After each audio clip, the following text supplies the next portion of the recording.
Count them. 4 layers of double chocolate cake, and then that's sandwiched in between peanut butter frosting and then covered in a salted caramel whipped topping. This chocolate peanut butter caramel cake is worthy of a family celebration. Let's get started with making the cake.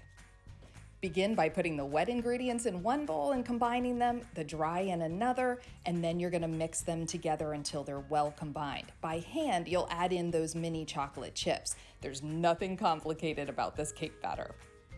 I like to prepare my cake pans by putting parchment paper and cooking spray on the bottom and the sides of my pans.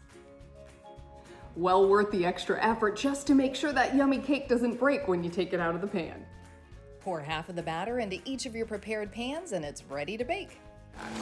Just take the parchment paper off.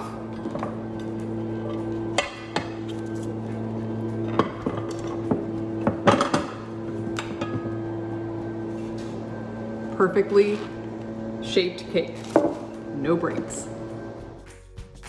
On to the peanut butter filling. You want to combine your peanut butter and butter until it's silky smooth and then gradually add your cream and your powdered sugar. That's all there is to it. And the salted caramel whipped cream is even easier. Just combine your caramel topping with your heavy cream until it reaches the soft peak stage. That's it.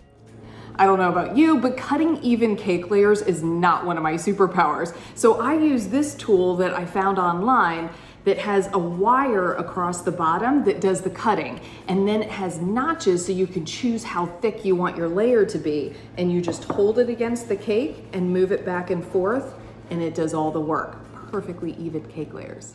Once your cake layers are cut, it's time to assemble. Start with your peanut butter filling, and it looks a little dry here. I don't know why it took me until the last layer to finally add a little more cream and make it smoother, but it did, and you can see the difference there.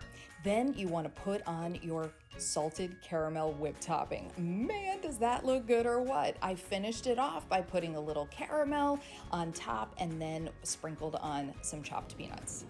All right, so here's the finished cake, and it's so heavy I was afraid to carry it for fear of dropping it. And then just out of curiosity, I was thinking, well, how much could it weigh?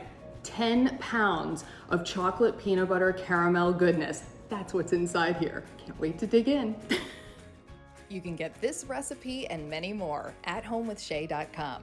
Shay Ryan, ABC Action News.